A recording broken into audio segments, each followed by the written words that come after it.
Hi again, it's Miguel with another video in my YouTube series, 10 Common Wall Street Misconceptions. This is the third video entitled, You Can Always Be More Diversified. The previous myths that I had addressed before was first, that the market is for professionals only, and second, that money is your biggest asset. So if you didn't see the previous videos where I dispel those myths, or those misconceptions rather, then you should go ahead and check those out. But for this particular video, it will be focusing on the misconception of you can always be more diversified. To start, I'm going to talk about three major Wall Street giants, that being Bill Gates, Michael Dell, and Warren Buffett. They all earn the majority of their wealth by positions in a single company. Bill Gates with Microsoft, Michael Dell with Dell Computers, and Warren Buffett with Berkshire Hathaway. Almost everyone has heard of the term, do not put all of your eggs in one basket. However, what was initially described in Peter Lynch's book, One Up on Wall Street, which was published in 1989, he used the term diversification, which is basically a buzzword used to describe inefficient diversification as it relates to an entire investment portfolio. When he was talking about the concept of diversification, he talked about the concept of owning a flower versus owning a garden. Now, when you own a flower, that's basically like owning a single stock. It can either bloom and reach its fullest potential, or it can wilt, wither, and die.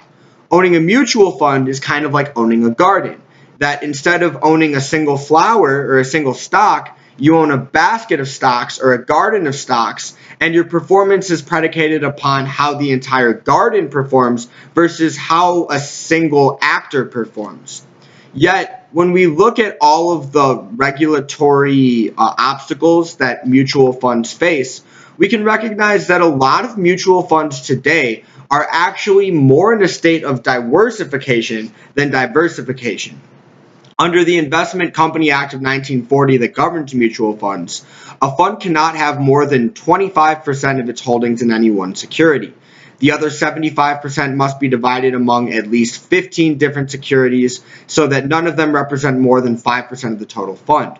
Furthermore, none of those 15 securities can own more than 10% of the stock of any one company also owned by the mutual fund company.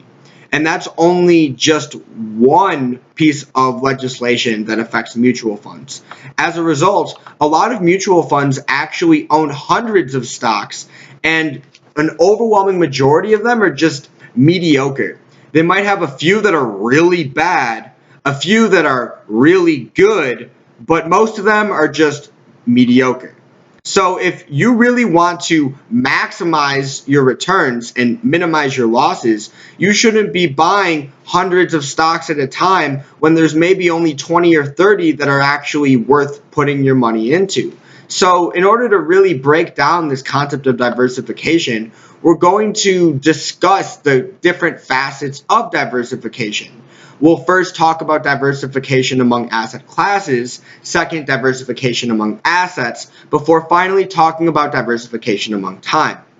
But first, let's start with diversification among asset classes. When we're actually trying to reduce our overall exposure to risk, we can recognize that being 100% in the stock market isn't going to be the most optimal way to do that, because the stock market is extremely volatile. And if the stock market tanks, you don't want all of your money to tank as well. So I brought up this chart, which was empirical data that was compiled by Sitka Pacific Capital, that basically explains the relation that expected return has to volatility. In the chart, you can see that the recommended minimum risk portfolio has an exposure of about 26% stocks and 74% bonds. However, just because that's the point where you're going to achieve the greatest amount of returns or projected returns and the least amount of volatility expressed through standard deviation, that doesn't necessarily mean that you should have that same portfolio allocation numbers throughout your entire life. In fact, there's two major goals in investment: the preservation of capital and the accumulation of capital. And how much you give preference to each one of those goals is going to change throughout time. When you're younger, you're going to be more focused on the accumulation of capital, whereas when you're older, you should be more focused on the preservation of capital. First, you want to build up a nest egg, and then you want to protect the nest egg that you've built. So there are various different guidelines that have been put out there as to what your portfolio allocation should look like based on what age you're at. But I found this graphic that was compiled by Standard & Poor's that I think does a simple enough job for the context of this video. However, I would still do some more research, look at other guidelines, and just your own personal preferences and your own personal financial goals to determine what exactly you think is the best way to diversify yourself amongst asset classes. So what it recommends is for a 25-year-old that you should basically have about 85% exposure to stocks, about 10% exposure to bonds, and 5% to cash. A 45-year-old, that number changes to 70% for stocks, 20% bonds, and 10% cash. And then once you're at 65 years old or retirement age, that number should shift to about 50% stocks, 40% bonds, and 10% cash. So eventually, you want to take a lot of the money that you have invested in the stock market and slowly move it over to bonds in order to protect your nest egg. But when you're young, you should have a much higher stock exposure than you do a bond exposure.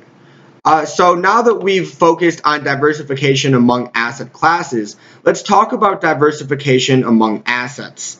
In his book, The Intelligent Investor, Benjamin Graham, who was also called the Dean of Wall Street, suggests that owning between 10 and 30 different companies will adequately diversify a stock portfolio. According to modern portfolio theory, you'd come very close to achieving optimal diversity after adding about the 20th stock to your portfolio. This is a graphic that was on Investopedia that is also included in Edwin J. Elton and Martin J. Gruber's book, Modern Portfolio Theory and Investment Analysis, and they conclude that the average standard deviation or risk of a portfolio of one stock was 49.2%. While increasing the number of stocks in the average well-balanced portfolio could reduce the portfolio standard deviation to a maximum of 19.2%, however, they also found that with a portfolio of 20 stocks, the risk was reduced to about 20%. Therefore, the additional stocks from 20 to 1,000 only reduced the portfolio's risk by about 0.8%, while the first 20 stocks reduced the portfolio's risk by 29.2%.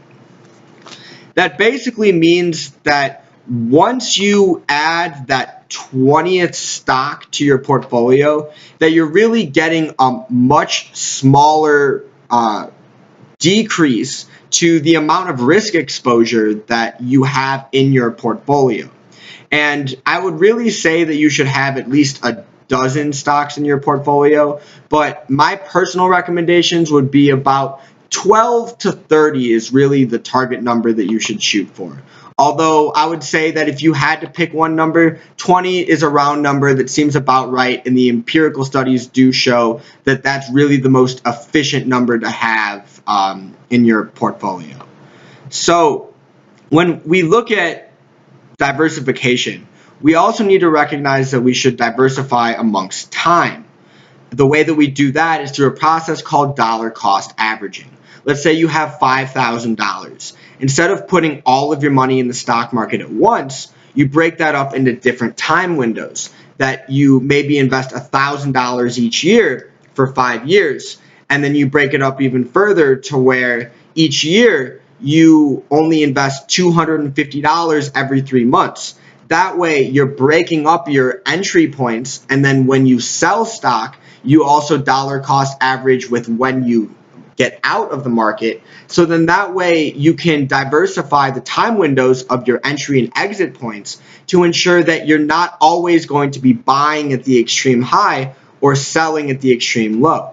you break up your time windows to ensure that even if you are invested in the right asset classes and you have the right assets that have taken off in the stock market, you also need to make sure that you have the proper timing worked into account to ensure that you will actually be able to lock in those returns as well. Thank you for watching this video, and I hope that you were also able to learn something from my previous two videos, which again were titled "The Market is for Professionals Only and Money is Your Biggest Asset." And thank you for watching, and I hope that you will learn more with the future videos to come.